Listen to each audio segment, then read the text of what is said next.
Hey, we're the leaf cutters, here to lend a hand for novice cigar smokers with tips so grand. Not pros, but we'll guide you right in our porch cigar lounge, light up the night. Reach out, chat along, smoke with us where you belong. So grab a cigar, come on and stay. In our back porch lounge, we'll show you the way. The leaf cutters, together we'll ignite. With tips and tricks, we'll light up your night. Hello, everybody, and welcome back to the Back Porch Lounge. We are the Leaf Cutters, and we are not professionals, but we are here to help. And today we have Mo from Patina Cigars in the Back Porch Lounge. How you doing today, Mo? I'm doing excellent. Thank you for having me.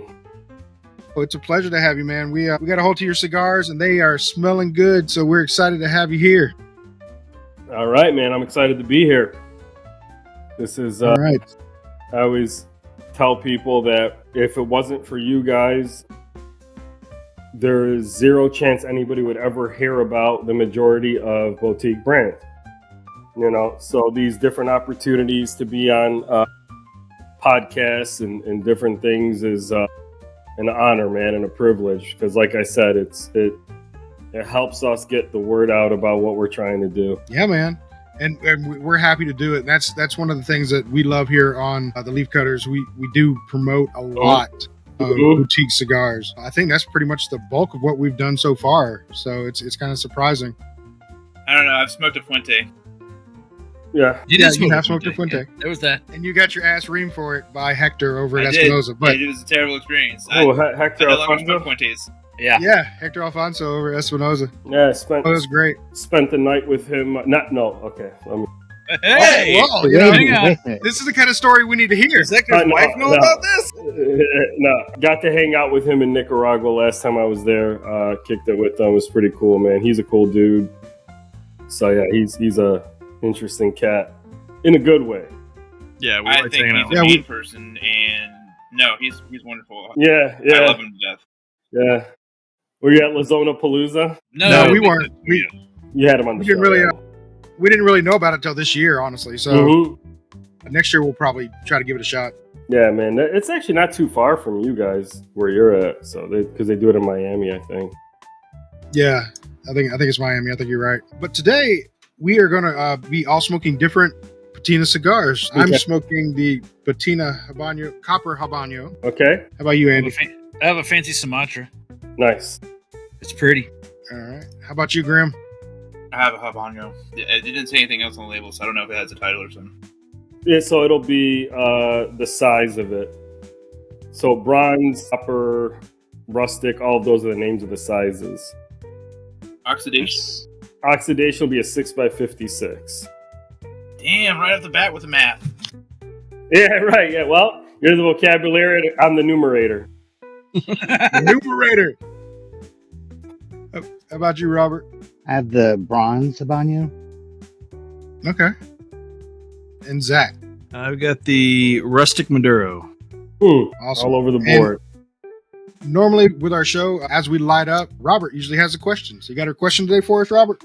Okay, yeah. So outside of being on the show and smoking different cigars, I have my Island 5. Okay.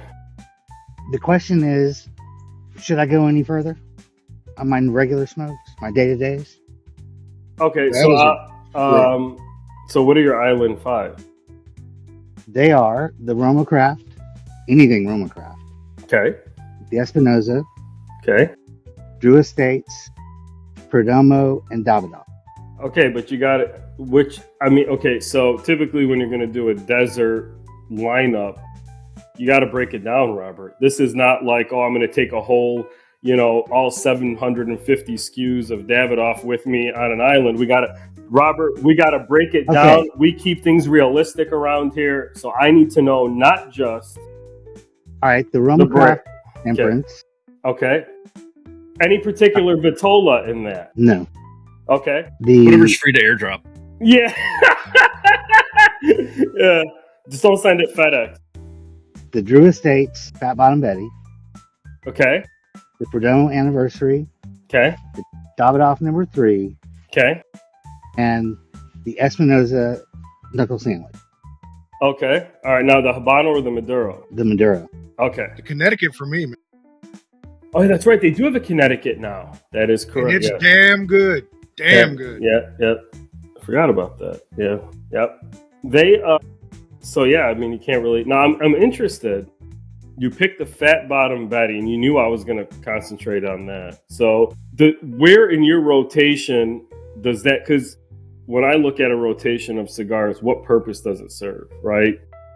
So for you, where does that fall into, this is why it's one of my Island 5? I just like the way it smokes. It's smooth. Mm-hmm. It starts off with the flavor. Right. Which is probably, and I've had one other flavored cigar and not doing any other flavors again. But it starts off with the flavor and it just stays smooth consistently. Mm-hmm. Very cool, man. Yeah, those conversations are always fun to have. You know, like if you were stuck on an island, what would you take with you? That was actually one of Hector's questions to us that he asked us when he was on. So it got us thinking about it. But getting to your actual question, Robert, of should you stop there? Yeah, sorry. No, never stop. I mean, honestly, there's so many things that you're going to miss if you stop smoking new things. Now, of course, there's stuff you can have in your humidor that you like to smoke all the time. You know, there's no problem with that. But if you stop, there's so many new things coming out. Like we being introduced to Patina here. You know, we wouldn't have tried it if we stopped. So I say keep going, keep, building on your palate. I mean, you can smoke the stuff you like, of course, since you've, kind of narrowed down what you like. But try new things. Keep going with it. So I think, okay, so if I look at how I started as a podcaster. That's really how this all came to be. But part of that was smoking different stuff and learning about different stuff. But we always live by the adage, you got to burn to learn. And I think that if you've been smoking cigars long enough, you're going to go into your humidor or your tub or whatever it is that it ranges. I like tubs, right? With Bovedas in there. That's how I like to keep my cigar, just, for my personal stuff. But if you go in there, you're inevitably going to see something that you used to love and that you bought a ton of at one point, and now you no longer really care for. You're going to go through it, you're like, or the other end, man, I wish I would have bought more of those. I really got to get more of those. And you get reminded of something that you want to revisit maybe, or something like that. Like the cigar I'm smoking today is my Oro de Nicaragua. That stemmed from my time. What that name meant to me and how that cigar came to be was from going to my shop and trying a whole bunch of different stuff. Oro de Nicaragua was a cigar made by my father for my local cigar shop. That cigar opened up the world of boutique cigars for me. So you just never know, man, what cigar is gonna open the door to something else or whatever. I think you should always be trying different stuff. My opinion. Very cool. I agree. I'm 100% on board with that. Anybody else got anything to contribute to that? I was just thinking about how many times that we tried a cigar that we'd never heard of and been like, oh my God, it changed everything.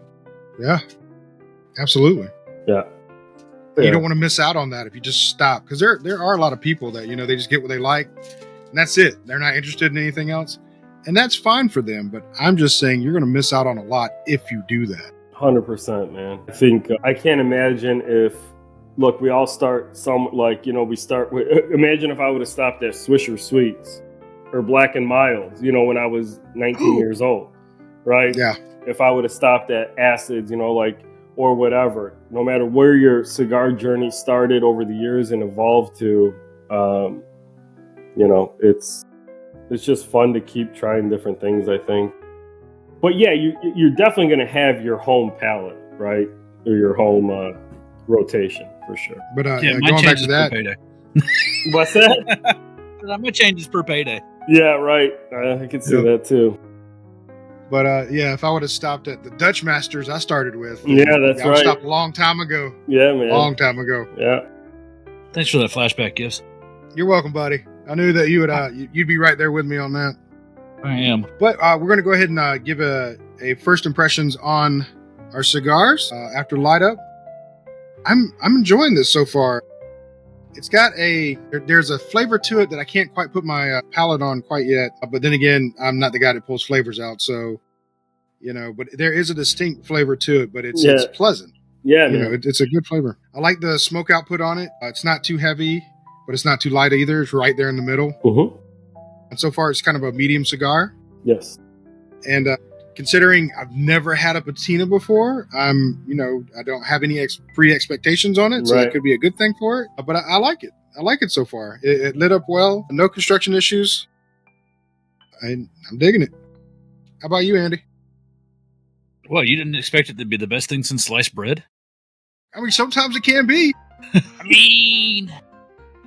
No, I kind of went out of my norm. Instead of doing a straight, I went with a V. I pulled a Zack.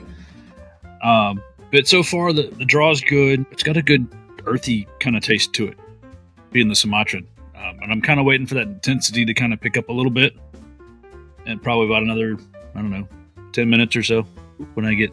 You got the 6x50? No, I got the shorter one, the Robusto size. Oh, you got the Robusto? Okay. So I'm kind of hoping the intensity picks up a little bit to match, what my expectations are. But outside of that, like you said, Gibbs, we haven't had these. These are new to us and us new to them. So digging the colors on the band. I'm just kind of not to digress talking about the cigar itself, but the patina green and the copper and the white and the band on it is pretty hot looking too. So that being said, the Liberty hat right there. Yeah, the crowns. Yeah, the crown. Surprised I don't have somebody just looking out from one of those, but that's just me. Don't jump. It's okay. How about you, Grimm? Bold. All right. So that's in the middle for Grimm. He just shook his head. Yep. See, but here's the thing with Grimm. I'll tell you this, Mo. Yeah, you're knocking it out of the park. You're not doing so well, and just you might as well just throw away the cigar. So if you just got a nod, you're in there. You're right in the middle so far. You're such a good translator, Gibbs. I mean, I have to translate. Otherwise, people are just like, what the fuck is that guy's problem? They watched the podcast. They knew it was a stick. Come on. All right, Robert, how about you, buddy? I'm in agreement. I like the way it lit up. Burns even. Then you talk about the film in the mouth. So far, no. Turning out to be pretty good. Good. How about you, Zach? I like it so far. The draw on it is really good. It's open enough, but has enough restriction to kind of get it going. Yeah, I can agree with that. I'm getting a little bit of earth, a little bit of like subtle black pepper, just barely in the retrohale. But I'm enjoying it. So far, so good. Yeah, there's something there on the Habano. I can't quite put my finger on it. But like I said, it's pleasant. All right, so I guess we'll get down to the nitty gritty. And what actually inspired you to start making cigars?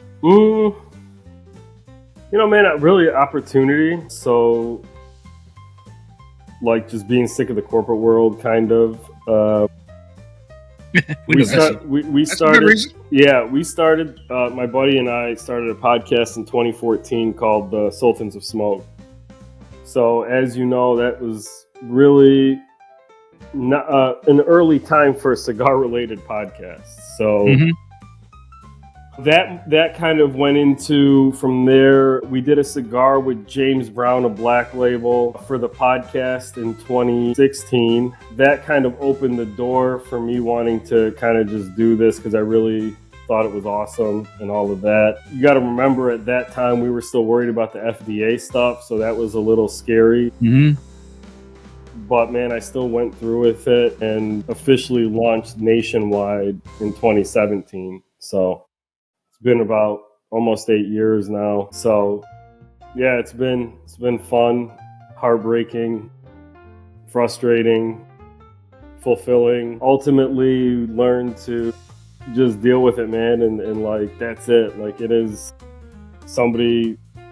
You just learn to really, excuse my language, to not give a fuck. And if you do, you are going to only hurt yourself. So you do what you do, and you do your best at it, and you hope that people want to be a part of the journey. And if they do, they do. And if they don't, God bless, you know, and that's pretty much how it goes, you know? Yeah, absolutely, man. That's because you're going to beat yourself up, really, and you're the only one that's going to, you know, be hurt. So it's maintaining that positive, whether you believe it or not, it is a positive disposition, because ultimately nothing will stop you from continuing in what you believe in and believing in yourself. And I think that's crucial. That's great. No matter what you do. So I don't know if you guys have your own businesses or work for companies or law enforcement, teachers, whatever. You know, I think you got to believe in yourself no matter what. Yeah, it's pretty good advice. That's great advice. You know, and sticking with it. I think that's the biggest thing, is like you're saying, stick with it. 100%, man. I think dude, if you're gonna do anything, easy come, easy go. If something takes off overnight with little effort, that's probably the worst thing that can happen to you. It's like studying for a test and you barely studied and you still got an A. That's gonna like only hurt your ability to prepare properly over the course of time, right? So the one thing about Patina has been, we have grown every year, but I never like had that huge like COVID bump or anything like that where you saw brands go crazy. I have a method of how I do things, a strategy of how I want to do things. You just stick to it. It's like a process. And that ended up being the best thing that happened to the brand, because everything is legit. You know, there's no, like, I've never had like a big hype machine or anything. If you see people that post Patina online and things like that, they're like, I don't know how to explain it. They're just cigar guys or girls, you know. It was funny because I was doing this Zoom last week, and the guy was like, if I see somebody post Patina, it's an automatic follow. And I'm like, well, what do you mean? And he's like, well, that means they know their stuff, and that means they're probably pretty cool, because like literally nobody that smokes your stuff is not cool. Like, in a way that like they're a genuine person. I swear to God. I mean, and that was like the biggest compliment ever. Like, yeah, I don't want any stupid shit associated with my brand. Like you know what I mean? Like I want people to say, when I think of Patina, I think of the genuine article. And just like Patina, right? Like, you can't fake fucking Patina. It's like, it is there. It's a result of a weathering process, right? From nature. So you can't fake that stuff. I hate that shit. So anyway, sorry to get so passionate about it, but I just... Hey, no, that's your brand. You're supposed to be passionate. There's nothing wrong with that, man. You know, there's really nothing wrong with that. Yeah, so, although, yeah. To be fair, one of these interviews, and I like his answer, don't get me wrong. One of these interviews, I want somebody to hear Ben go, "Why did you start doing cigars, whatever?" And they just be like, "Money." Like, I like money. I don't know, Mo. Do you get into cigars for money? I don't think you do. Let me tell you, my friend, if making money is the reason you're doing this, you are in the wrong business. The amount of money you have to put up versus the amount of money you get back is, and then you got to think about all the money you have, what I call money in transition, right? Or temporarily dead money that you got to resurrect, right? So you have all of this inventory you got to carry. I'm not vertically integrated, so I buy my tobacco. My cigars are made at Noxa. So you have those added costs, right? And those guys are awesome to work with, right? Thank God. And I got good pricing compared to what other people might deal with.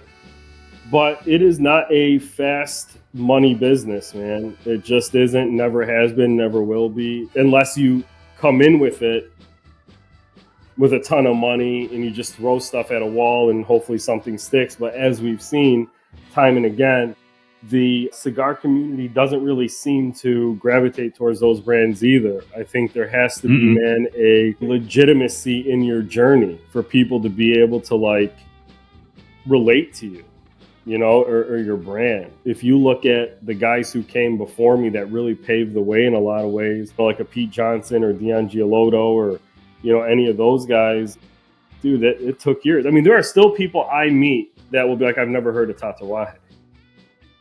I mean, think about that.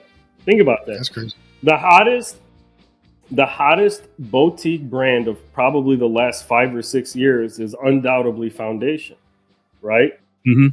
You understand how many people I've met that have no idea they're like, what's a Foundation? I would have known it if it for all the social media.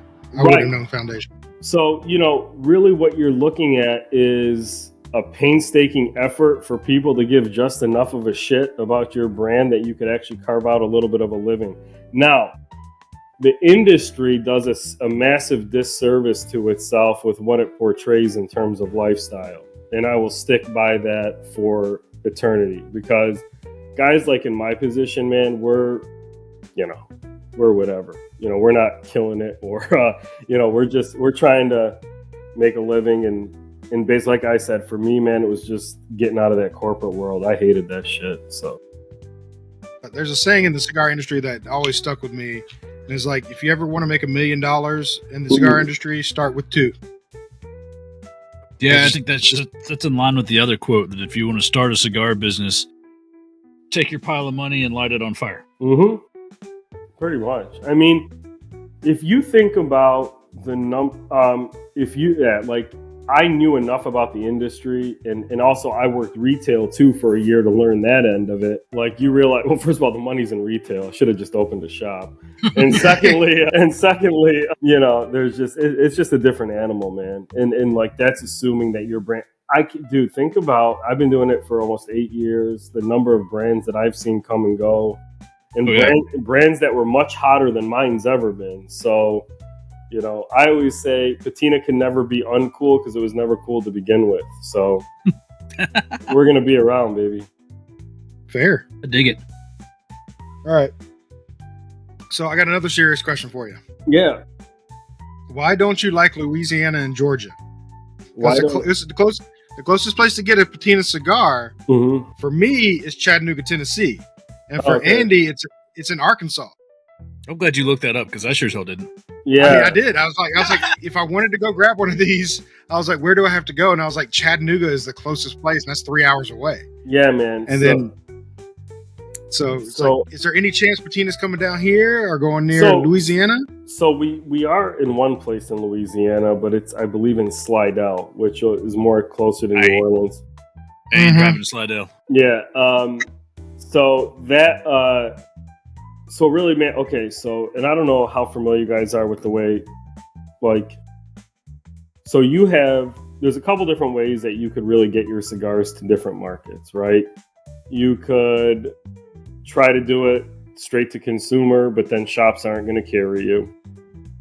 You got to hire in-house sales, which small brands just not going to do. Or you get part of a broker network, right?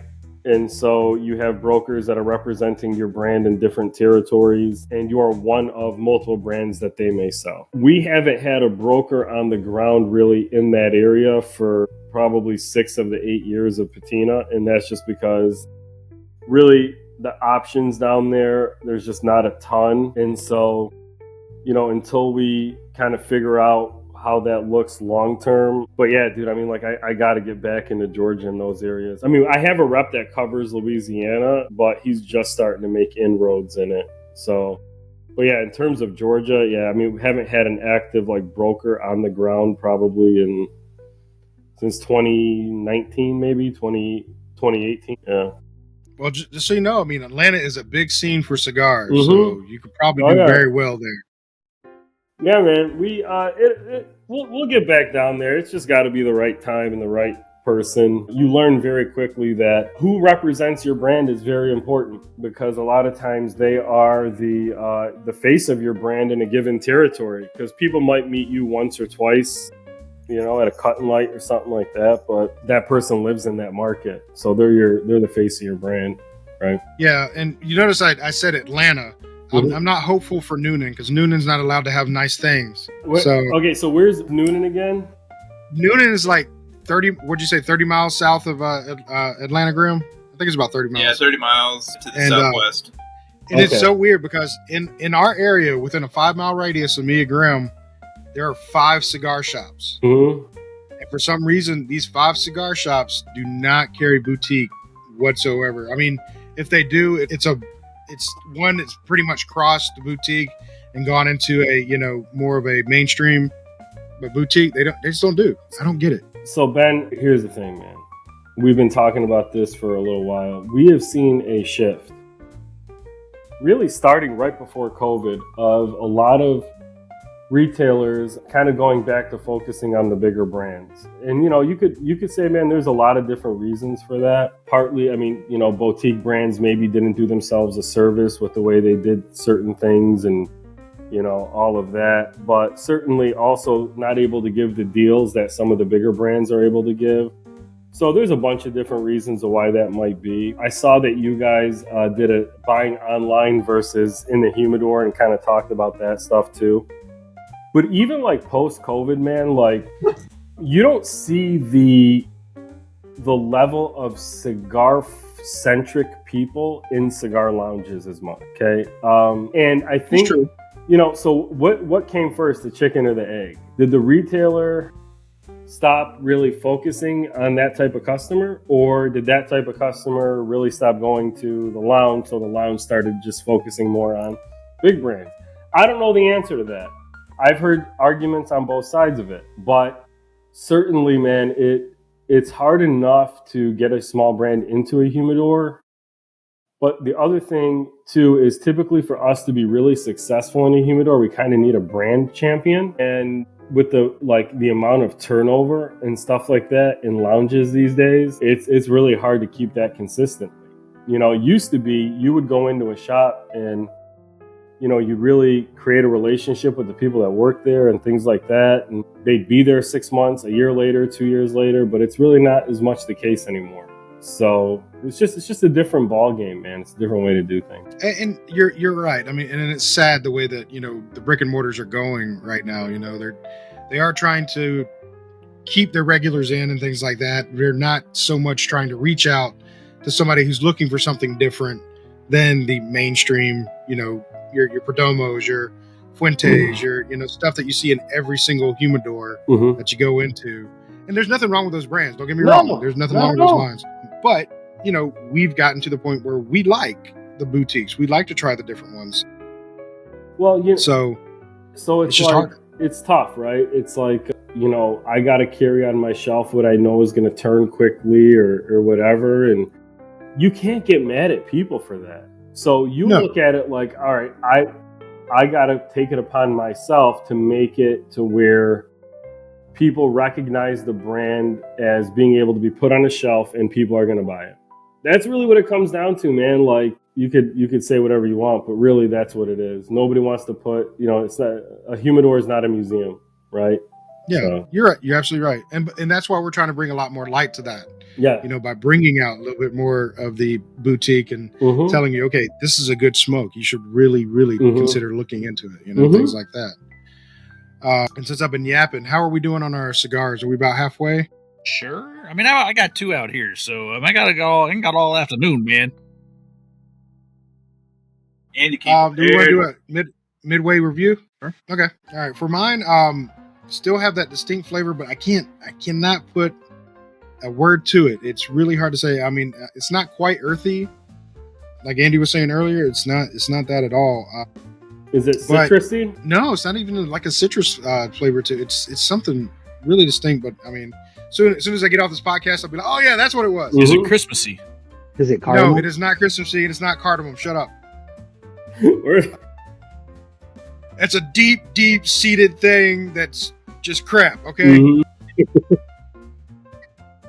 Joke that started that will go away.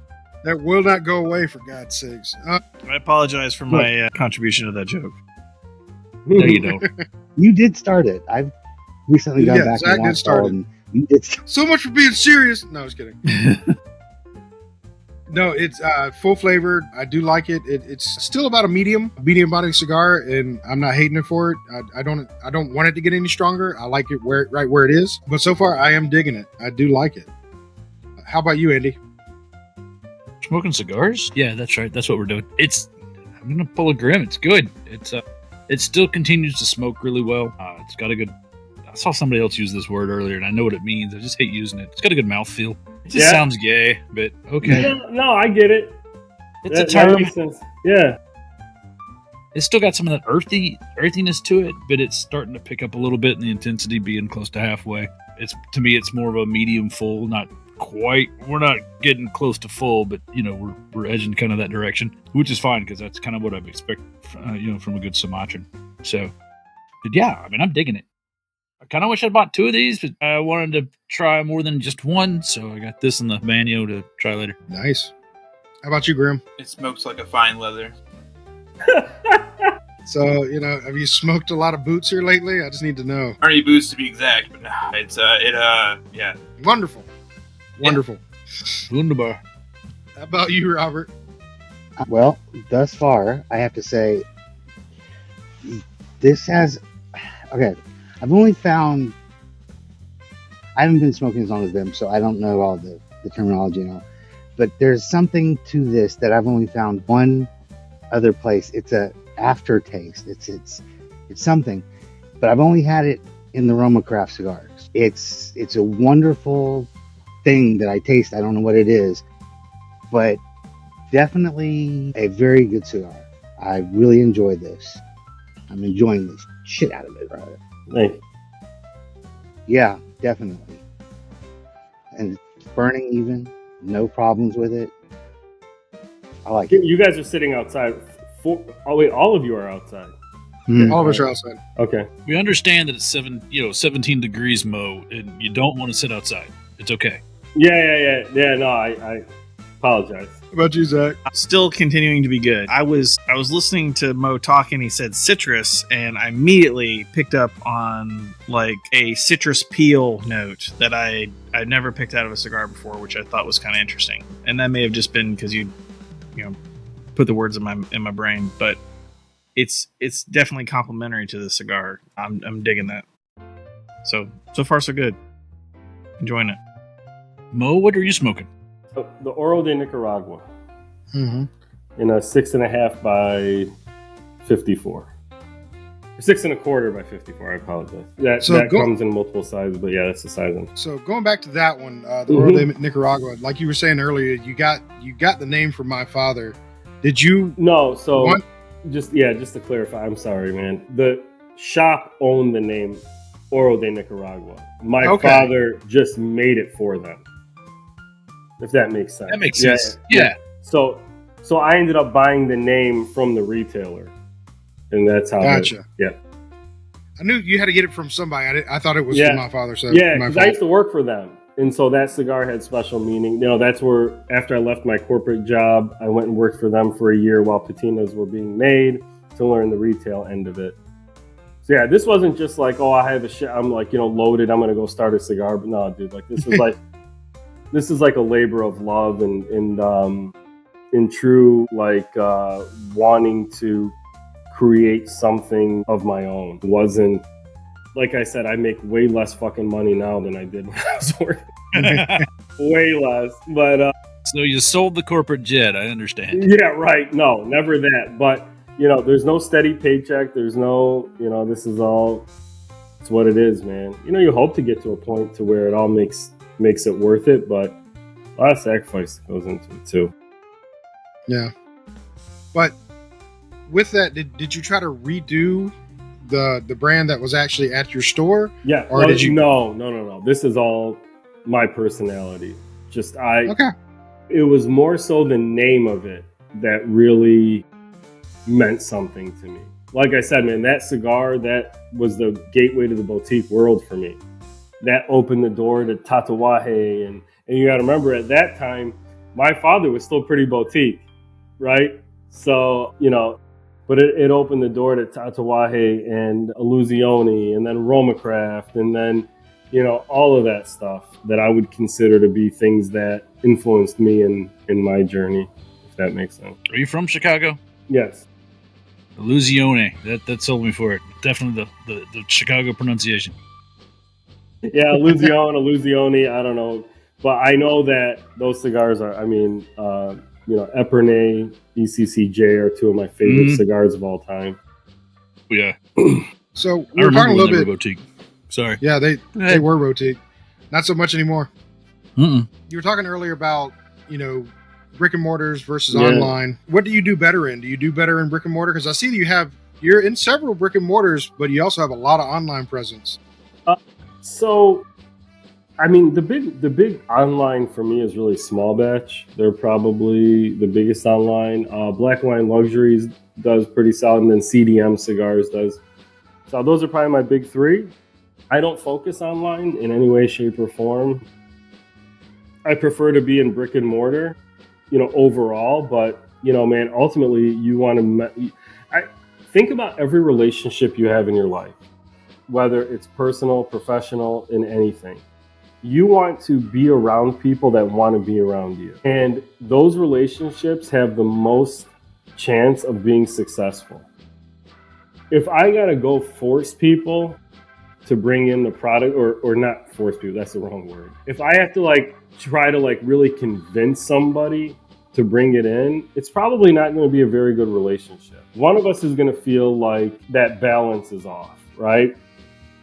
So man, over the years, I really just focus on people that want to deal with me or the brand or whatever. That's who I put my energy towards. So if that's online, it's online. If it's brick and mortar, it's brick and mortar. But I try to make it as easy as possible for people to bring in the brand. There's no minimums.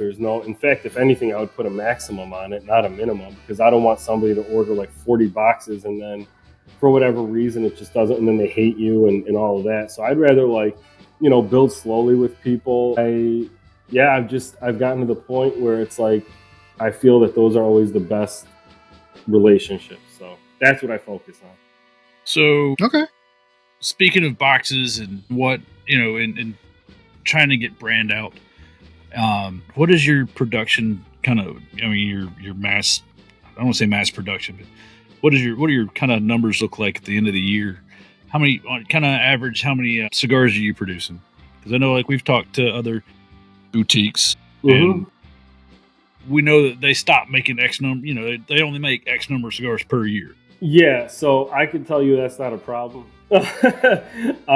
So listen, this is how I'll answer it. And while I do believe in full transparency, this is kind of something that, is more of, I don't necessarily want to talk exact numbers, but I will say that the factory that I have that makes my cigars is much bigger than Patina. So, when you have brands like Dunbarton and Crowned Heads and, coming out of there, or CLE or whatever, obviously. But with that said, we want to get to eventually, 500,000 cigars a year. That's kind of my near-term goal, if that makes sense. Yeah. So staying in the boutique realm, that's great. Yeah, no, dude, I have no desire to. I'm not trying to do all that. You don't want to be the next Quintet. We got it. No, man, I'd rather be able to have like I said, man, I'm not trying to get rich. I'm just don't want to go back to the corporate world. And I love this stuff. I love this stuff. I love cigars. And I love the stories people will bring and say, dude, I smoked your cigar with my dad. I smoked your cigar with my son. Smoked your cigar with my girlfriend on our fucking anniversary or something like that. Or I smoked your cigar with my husband and it was the first cigar that, I ever enjoyed. And I mean, I hear that all stuff like that. It makes it worth it. It is incredible. The feeling you just had. And in a time in the world where there's so much bullshit and so much people trying to tear us apart, cigars have an amazing way of bringing people together. Yeah. I mean, man. Yeah, look at the other 4 or 5 fuckers on this podcast. Yeah. That's what brought us together. Man, it's incredible, isn't it? And if you were to tell somebody that was not involved in cigars that I'm on Sunday afternoon, I'm sitting here with a bunch of dudes I've never met before, and we're smoking cigars together, they're going to think you're fucking weird. But it's the most beautiful thing in the world, man. It's just so cool. And this is normal for our community as cigar people. So I look at it as building bridges and getting to know people that maybe I normally would never have gotten to know, and that's what makes this so awesome. Yeah, you're absolutely right. It's a great icebreaker. I mean, it opens up those conversations and, you get to know people. And that's why we like supporting brick and mortars because of that. When you go into a shop, sit down, you can talk to people. Yeah, man, absolutely. Learn different things and build relationships. It's amazing. Brick and mortars are really the first line of introduction to our industry. They're crucial. They're so important, man. Yeah, and that's why anytime, even when with you, we approach our brick and mortars first, and we're like, "Hey, do you carry this?" Correct. Yeah. And if they don't, then of course we go source somewhere else. Of course, try to get whatever we need to get. Yeah, of course. Or we go, hey Mo, send us a bunch of cigars. Yeah. Well, actually, we will after. Did that work? Yeah, no, it did actually. Yeah, we will. Woohoo! Yeah. Well, Ben must be holding out on you guys because I told him that I was going to. I just couldn't. Originally, our date was. No, I'm messing with you. I just wanted to throw you under the bus. I missed an email somewhere. Dude, I just wanted to make it weird for a second. Look at those tracks, man. That looks great. No, but I couldn't. I was gonna send you guys, but we weren't. Our original date, we were gonna do it. There was no way, and by that time, but yeah. That's okay. That's cool. It worked out. It worked out anyway. Everybody got the cigar. We all wanted to smoke one for you. Mm-hmm. We didn't want to pull another. No, I'm a little shocked you guys picked the Habano. I'm not gonna lie. That shocked me a little bit. I like Habano. Me too. The brand really became known because of the Connecticut. That was that close. Close to grabbing that one. It's so funny, man, because it's like we always talk about we like stronger cigars. People like cigars. I truly believe, and I don't think you're going to get a person to disagree with this. If you have a good Connecticut, your brand has a chance to make it. I agree. Because believe it or not, that's the majority of cigars. That was going to be my next question. Yeah. Yep. It's crazy. So you say the Connecticut is? Yeah, because you got to remember, man, we live in these like little echo chambers of guys like us that are like complete cigar nerds, right? That's who we are. We geek out over this stuff. Like we want to try everything, whatever. So, but for the majority of people that smoke cigars, let's say you only smoke cigars seasonally, you're not necessarily building this like palate over time or whatever, and even if you do, sometimes what you'll have is like what I call palate burnout, where guys will run the spectrum of strength, start smoking only really strong stuff for a while, and then it's like comes way like back to the middle again. So I've done that. Mine's actually swung the other way now. I'm leaning more into the Connecticut's and the Candelas. For some reason, I've been wanting to do Candelas here lately. Yeah. But I still smoke the dark stuff. I still smoke, Maduros, the Habanos, the Somatrans. I'll smoke them all. Of course. But it just swings, and I love it because it opens it up to be like, okay, now I'm going to go try this. Yeah, man, absolutely. That's what makes this fun. Like, for me, I'm always jealous of people that are just getting into cigars. I'm like, you lucky motherfucker. But also, if you've been smoking cigars long enough, you're also very lucky because now it's like, man, you have learned to appreciate all of these different types of cigars for what they can be as a part of your rotation. So like if I look at my rotation, for example, man, I got stuff that hits a bunch of different things for me, right? And that's after years of honing in, kind of like, doing that full spectrum and back and forth, So that makes it fun too. Dude, that's why my humidor looks like a bunch of different shades of tobacco. It's not, it's not all Maduros. It's not all Habanos. It's there's such a widespread, of all the things that I've smoked and continue to. That looks like it might be interesting. I'm gonna order a 5-pack of that, throw it in the humidor, and see what happens. Yeah, man. And you start to like really, instead of like necessarily chasing a brand, you start to chase different tobaccos. Like, oh man, the blend on this cigar looks interesting. I really kind of want to try that, or factory, or whatever the case may be. Yeah, every once in a while I'll chase a brand for, I don't know, a month at a time or two. Yeah, yep. But after that, it's like, all right, it's time to branch back out and see what else, else is interesting out there. Yeah, man. Big groupie, what the hell? Yeah. You didn't know about them when they were nobody. Yeah, you're not a fan. Yeah, you're not real. I only chase a brand if it's something specific I'm looking for, like if they might have one line that I want to try. Sure, yeah, man, absolutely. I got to burn to learn, baby. That's it. So going back to your podcast days, tell us about the Sultans of Smoke.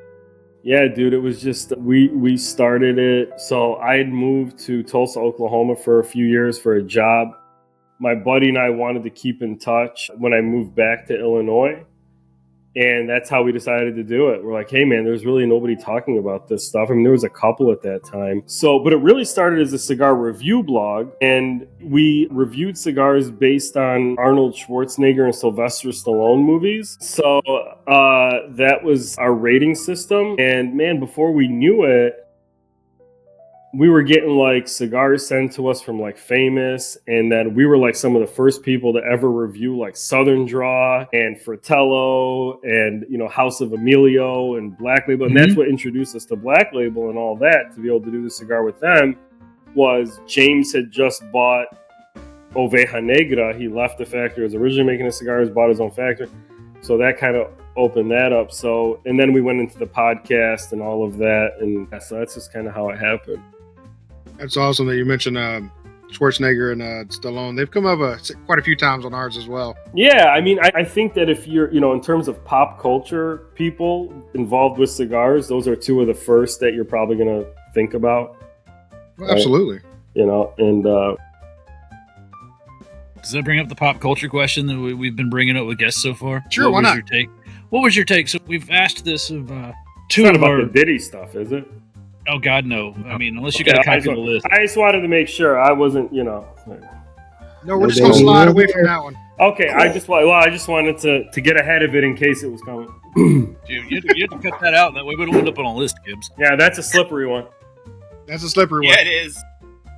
So, being pop culture geeks that we are, especially on this particular podcast, we've had a couple of reviews, or one person hated it and one person hadn't seen it. What's your take on the Deadpool Wolverine flick? I have not seen it. Now, I have watched Deadpool 1 and 2, but I've not seen the Deadpool Wolverine. Starting to feel like Terrence is kind of a nerd. You know, since he's the only one that's seen it at this point. Like, hi, Terrence. No, Hector saw it. Hector saw it. Yeah. Hector saw it, and he ripped Terrence for saying what he said about it. Well, what did he say about it? Did he like it or not like it? I mean, Okay, what's your guys' take? I haven't seen it. Is it worth watching? I guess I'm flipping this question on you. Absolutely, it was a great movie to see. It does have a lot of fourth wall breaks, and it has a lot of mentions into pop culture. Okay, so just keep that in mind. They do it a lot in that film, a little bit more than they did it in 1 or 2. Yeah, but Terrence's standpoint on it was that it was really just a fanfare movie. It was just a movie for the fans. It didn't really have Disney anything. Money grab. Yeah, he pretty much said it was a Disney money grab. Okay. And then Hector rebutted with, you know, put on your big boy panties and, you know, just suck it up because it was a great film. Okay, yeah, enjoy it for what it is. Yeah, I get that. Well, we have another guest. Lagatha's joined the podcast. Oh, yeah, Lagatha's joined. Did you get your dog a cigar too? She does not smoke cigars. Really? She hangs with me for a cigar lots of times, but more of the vape. Yeah. More than that. No, she does the chewing tobacco. Okay, yeah, Skull or Copenhagen? Grizzly. Yeah. Like a real dog. Yeah, actually, you know what it is? It's actually a twofer. It's just so he can get his lap warm. That's why he's like, yeah. Well, she was pawing at me, and I'm petting her, and she curled up in this little tiny ball, and I guess she's a little chilly. So. Yeah, that's good. So Mo, since you just showed that you do dip. I do, unfortunately. Do you dip and smoke cigar at the same time? No, man, that's ignorant. You can't do that. Thank God. That's pure ignorance. You either, you have to give each one of them their proper place. Yeah, because I've seen these guys that, they'll have the pouches and stuff, and they'll sit there on that and then smoke a cigar, and I'm like, what are you trying to do to yourself? That's insane. You just hate yourself. You hate life. Yeah. That's really what it is. You hate life. That's why you're doing that shit to yourself. Yeah, no. How much nicotine do you actually need? Right, yeah. Oh, right. You're not getting enough from the cigars. Yeah. Yeah, I'm like, smoke a bigger cigar. Do that instead. Mo, what's your go-to cigar? What's your daily driver? I mean, it really... So, For me, it's more of what do I have inventory of that I could just take for myself. So that, you know, sometimes it's the Habano, sometimes it's the Connecticut, sometimes it's the Maduro, sometimes, you know, just, you know, Oro de Nicaragua. I mean, it doesn't, you know, that kind of is the determining factor for what I smoke more so. Because to me, I guess like, but I try to keep a little bit of everything. But overall, lately, it's been the Oro de Nicaragua. Yeah, that was another one I was thinking about grabbing, but I just didn't. I grabbed this one. I don't know what it was. My choice was made for me, but it was an excellent choice. I don't know how the hell you keep such a straight face, man. That is... Years of practice, I've been very deadpan for a very long time. Yeah, that's good, man. It's dead on the inside.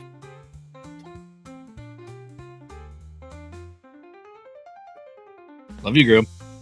Yeah, I know. We'll talk about this during the Christmas get together. Yeah. Remember all those times you made fun of me? It's not fun anymore, is it? Yeah. Yeah. Grimm, get help before it's too late, man. You know. I do. He's like, this is my help right here. I'm smoking it. Yeah. This is therapy right here. Absolutely. Why pay thousands of dollars to a person when I can smoke thousands of dollars of cigars? Yeah, exactly. That's right. This podcast is just one long intervention for Grimm. That's all it is. Dude, I think that you guys help each other's psyche more than you realize. Guaranteed. I'll second that. Oh, for sure. Mm-hmm. I don't know if I'm like just weirded out or just you're just stroking the dog and like, this is my pretty. The dog is definitely taking over at this point. It is. She is trying to take over the camera. And she's digging it, man. She's just like, yes, I'm on camera. Yeah. I'm amazing. Look at me. She's giving the profile and everything, man. Mm-hmm. Like, look at me, I'm beautiful. Mm-hmm. That sick fucking 80s rocker look. I love it. Yeah. Definitely a Michael Crew vibe going on. Yeah. Oh, Poison. Yeah, definitely Poison. She's a little pretty, so it's got to be Poison. She sniffs us to say they're talking about. Like, those sons of bitches. It's like it's like an eclipse of Zack, though. It's really sweet. You were part of Mo Maali Cigars, right? For a while there? Man. Yeah, when he started. Cigars were originally made there. I was a national sales manager for Mo Maali when I launched Patina. So I was selling both brands. I switched factories in 2019 over to Noxa. But yeah, obviously Mo Maali is no longer around.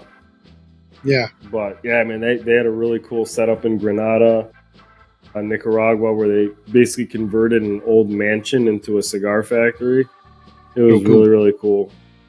That's cool. Yeah, man, it was fun, but it just went a different direction. You gotta do what makes the most sense for you. Absolutely. Because, like you were saying, in the cigar world, it's hard to make a living doing it. So, unless you're highly successful and getting your stuff out there, constantly hustling, it's not going to make it. I mean, dude, there are days where I literally think to myself, how do we even sell a single cigar?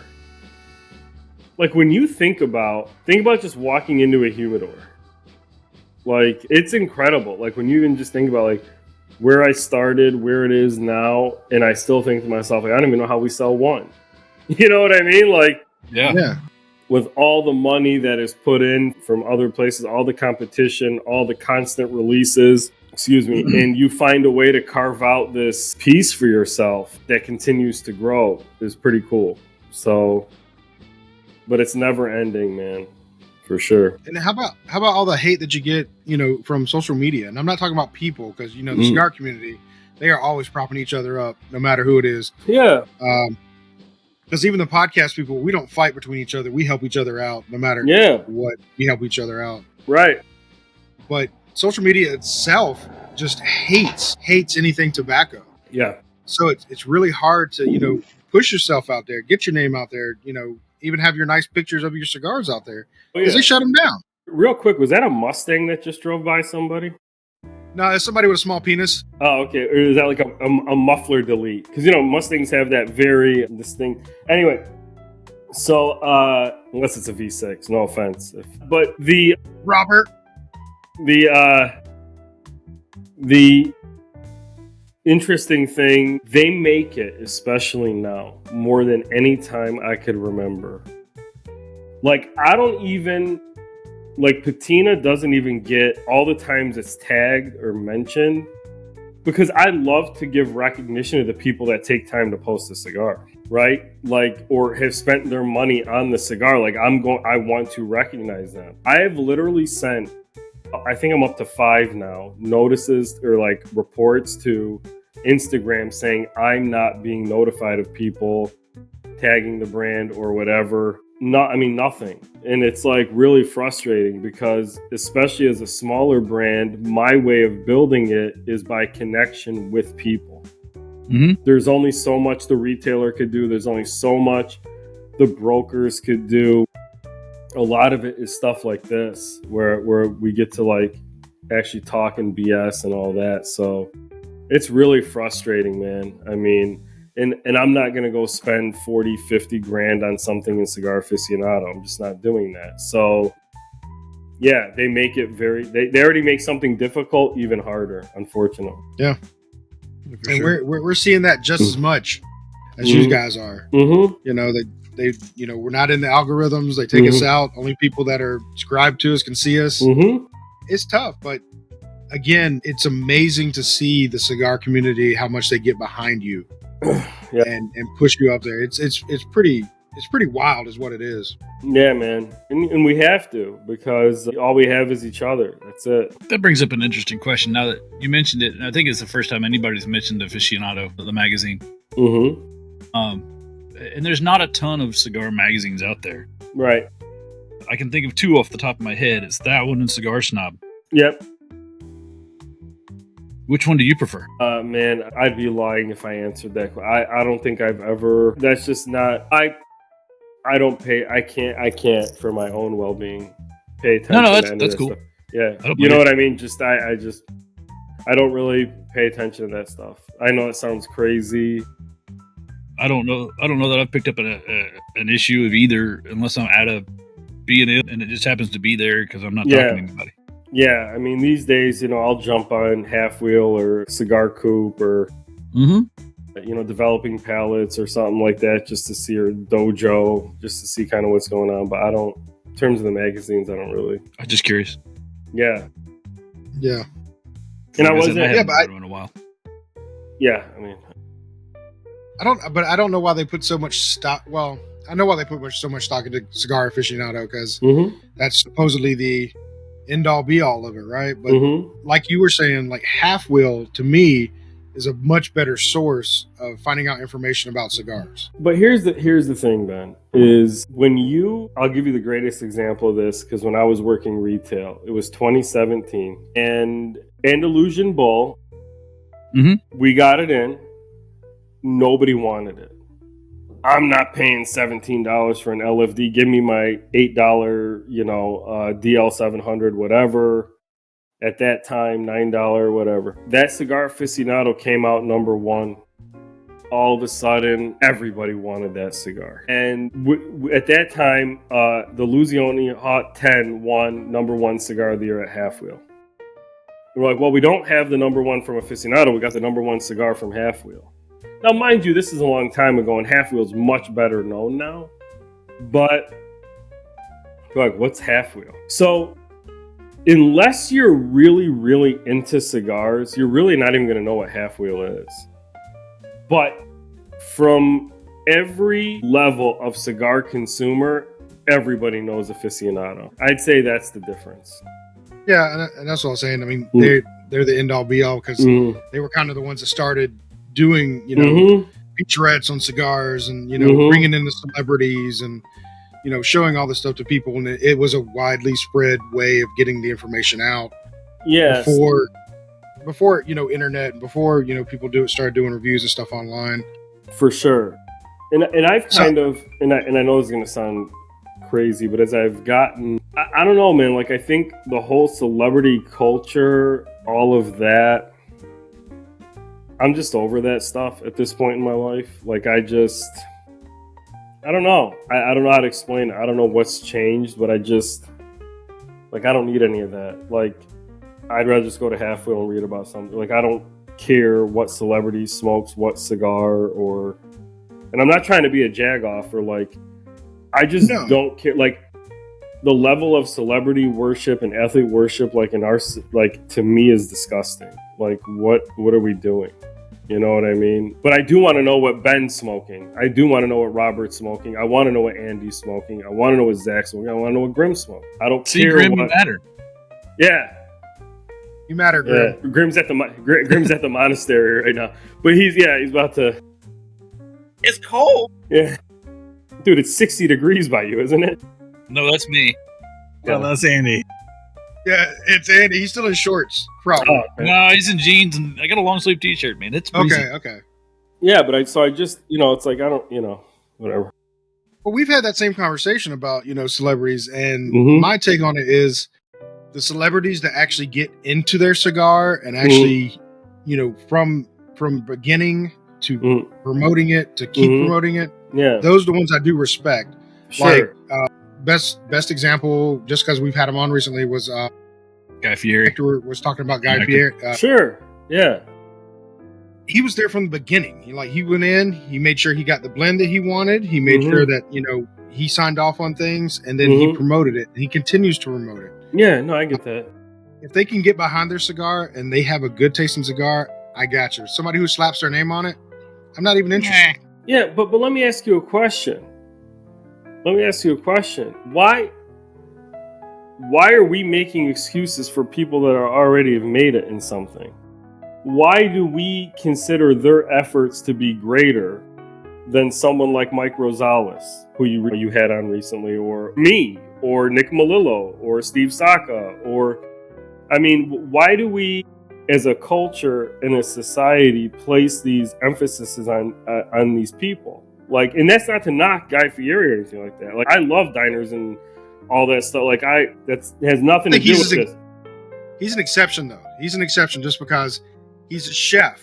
Right. So he does have a flavor palate. He does have a taste for palate, and he also smoked cigars for a while. That's the only reason I can respect that a little bit more. But no, I get what you're saying. 100%. I'm not even actually talking about cigars, but I'm talking about in general. Why have we gotten to this point where, like, we need to look at other people? Like, for me, a recommendation from you guys is going to carry way more weight than anything some celebrities get. Good point.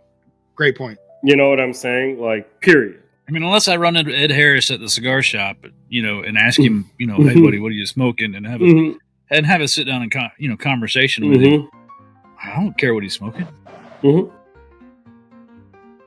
I think some of that is familiar.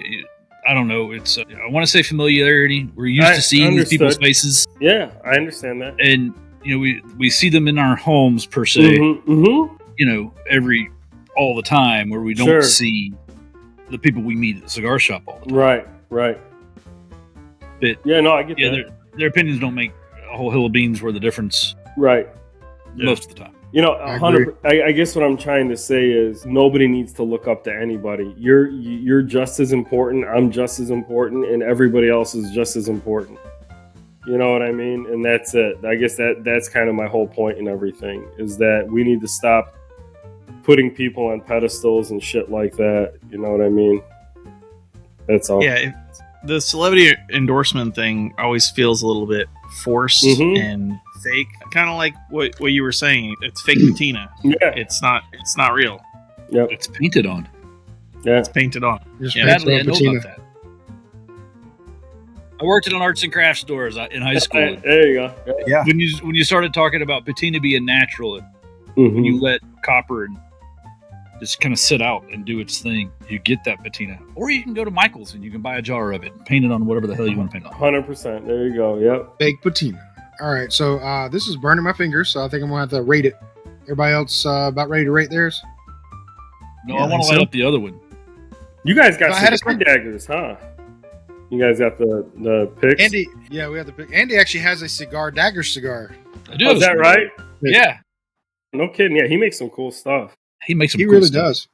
I got this during COVID because I thought it was perfect because it's a plague doctor. Oh, is that right? Yep. It's a plague Dr. Mass, those long peaked ones. All right. So mine, great smoke all the way through. Stayed medium the whole time. I was actually expecting to get a little bit stronger toward the end. It didn't. It actually stayed medium, and I like that. No film on my mouth, which everybody knows with me. If you got film on my mouth, it takes me out of the cigar. What is that? I'm sorry, what does that mean? So some cigars, they're so heavy that they will leave a remnants in my mouth, and that's all I'm tasting, that remnants. Interesting. You called it, And okay. it coats the entirety of my mouth, and I just I Yeah, can't even taste the cigar anymore. That's all I'm tasting. I get that. So didn't get any of that, so that's great. Construction on it was good. I did touch it up one time, but I think that was more me not turning it like I usually do. So for my rating, I'm probably going to give, when we do out of 5 leaves, I'm going to give this one a 4.5. Really enjoyed it. If I can get them locally, I would smoke that sucker again, and I would probably have one in my humidor if I could get them. So I would definitely like to put that one in rotation. I did like it. So how about you, Andy? That good. Awesome. Yeah, good. I've enjoyed the cigar. It's got a good feel. It's got a good draw. It's smoked really well. I'm with you, Gibbs. I'd touch mine up once or twice, but that's more, when in this particular where I sit, that has a lot more to do with the breeze and how it blows through here. But it's great construction, smoked really well. It did pick up a little bit intensity at the halfway and ended up being a little more full than medium. But I enjoyed the hell of it. Yeah, I'd definitely buy some if I saw them when I go to the shop. But I'll probably buy some online because, I do a shop there too. Because, I don't like driving 45 minutes to go to a decent cigar shop all the time. But out of 5, I'm going to go with Gibbs. I'm giving 4.5 and see if I can get some more to throw in the old box. Thank you, bro. Nice. Yeah, man. How about you, Grimm? It was an interesting date. We lounged around a lot. We seemed to have a nice conversation going, and then it ended, and it was a little rough for me. I want to call and find out if she likes me, but if I call too soon, it's desperation. If I call too late, she's already got somebody else. I don't. So I'm trying to find that callback time right now, and I'll let you know if I get there. But I mean, she was banging. She was banging. I'll give it a 4.5 like everybody else, and hope she calls me before I go crazy. I think you have to wait 12 hours, Gibbs, or Grimm, before you call her. Yeah, you go wait 12 hours. It's too long. It's too long. That's hopefully what she says too. I need to go now! Yay! Wait, that is a good positive joke for me. Yay! Yeah. Robert, how about you, buddy? Okay, Mo. Well, the Patina Bronze Habano has officially taken Perdomo off my list. Oh, nice. It is definitely one I will drive the 109 miles to the shop in Chattanooga to get. Is that Burns? I gotta ask real quick. Is that Burns? Gibbs? No. You looked it up. Was it Burns? No. Even Mo knows it's not Burns. Okay. I will definitely get one of these. Thank you. I enjoyed the hell out of that. 5.0, man. Thank you, brother. Appreciate it. You're on mute, Gibbs, but I think you said it was my turn. That went, how about you, Zach? Yeah. It's burned good. Smoke output's been perfect. I'd call it kind of medium to medium full. It started off a little more on the mild side, but intensified a little bit as you go, as cigars tend to do. I didn't pick up any additional flavor notes, but it's been really balanced and easy, not overpowering. I feel like this is a cigar that a newer smoker could approach without getting his ass kicked, which is good. I kind of look for cigars like that. I've swung towards really heavy cigars and then away and kind of back in the middle somewhere. So it's hitting the right notes for me. I'm gonna give it a 4.75, and I'm really looking forward to trying the rest of your line. This is really good. Thank you, brother. Yeah, same here. I'm excited about trying different ones and then just the Habano. So I should have picked up a couple of different ones. I will tell you that the brand itself is about balance in the ability.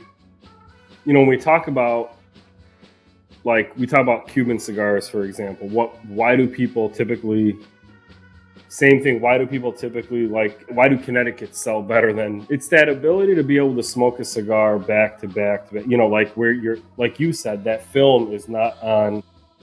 So you want to find that balance between having flavor, but not to the point where you're burning people's palates. And I think across the line, that's the goal with every blend. So that's kind of the area where I like to play in, because that's what I enjoy. So I think you hit that. Yeah, I think you hit that as well. So Mo, at this time, I want you to take the floor, man. Tell us what you got going on. Tell us anything that you have coming out. Tell us to go fuck off. Whichever one, definitely not the last one, man. Maybe if we were, so Grimm gave it a 2. Fuck him. Yeah, yeah. So we just dropped the LE 2024. That was Connecticut broadleaf over Mexico with U.S. and Nicaragua in the filler. Tasty. We have a new core line coming out next year. That's going to be a box press Maduro, which will be the strongest cigar that we've put out, because even though, I was talking about leaving balance and all of that, and this is still a very balanced cigar, we also understand that, and I guess when I say we, that's the me. There's actually no we. Yeah, I just wanted to make myself sound cooler than I really am. So I appreciate it. So I wanted something, because when I looked at what segments of the market are we maybe missing, and it's that guy that really, or that lady that really likes that heavier type of cigar. So I did it the Patina way. So, which means to me that it's still approachable. It's not going to burn your palate or whatever. But we use 2 Ligeros and we use an Oscuro Mexico over it. And so it's going to be, it's a heavier cigar. So that was the goal with that one. So that'll be out next year. And yeah, man, that's just kind of what it is. And I don't believe in, I think the market needs to tell you what you should do with your brand. If you try to dictate to the market what you want it to do, you're probably going to have a harder time. So that was the feedback I was getting from doing events, from retailers and stuff. Hey man, we need something. So the Oro de Nicaragua was kind of the first step in hitting some of the heavier stuff. So the Oro de Nicaragua will be the heaviest currently, which is not super heavy. It's still, and then the next line will be a little bit heavier than that. And then we'll see where we're at after that. But I don't believe in flooding the market with stuff and just cannibalizing my own SKUs and stuff like that. I want people to actually want new shit from Patina, not just here's some new shit again, Right. Yeah. Fair enough, man. So yeah, that's kind of the next 6-7 months or so. It's awesome, man. Well, I definitely want to say thank you for coming on. It's definitely been a learning experience for us, especially with a new cigar. I had heard your name before, and of course, on the socials, I've seen pictures of stuff, but I've never had the opportunity, to actually have one. So this was a great opportunity to do so, and I'm glad we did. No, man, I appreciate it. Like I said, without you guys and the people that do what you do, because that's how I got my start, nobody would even know about brands like Patina, So thank you very much for having me. We definitely hope we can get you a little bump and get some more sales for you. Yeah, I appreciate it, man. Thank you guys. Yeah, you at least got 6 more cigars from us. That's it. Yeah. Fuck yeah, dude. That's 6 more. Hey, listen, we just opened up Europe, right? And, and we had very honest conversations about expectations and stuff like that. And I said to him, look, man, if you sell 10 cigars, that's 10 more than I sold last year in Europe. Right. You know what I mean? Let's be honest here. So, I think the biggest thing, man, is you just got to be real with yourself and be honest with yourself and let your expectations match where you are, right? So no, thank you guys very much. Yeah. Well, let me ask you this, since you brought up Europe. Are you having any problems with the name Patina over in Europe? Something else has that name, you can't get out there? No, the only I'm guessing not, since you got actually in the market. No, the only one is Habano. They can't carry my Habano, I think, in 1 or 2 of the countries because of the Cuban stuff. Because for purposes of the U.S., I left the names very generic. So because I didn't want people suing me for some stupid shit. And Good reason. It's yeah, exactly. Oh, that's my name, or you took that name, or whatever. But in Europe, it kind of, but like in the Middle East, there hasn't been any either. No, so far we're good on that. Cool. Congratulations. Good. Thank you guys. Appreciate it. All right. Well, I think that's going to wrap us up for today. And I'm just going to leave off with good night. Thanks, guys. Thanks for coming on. Yeah. Man. Thanks. Thank you.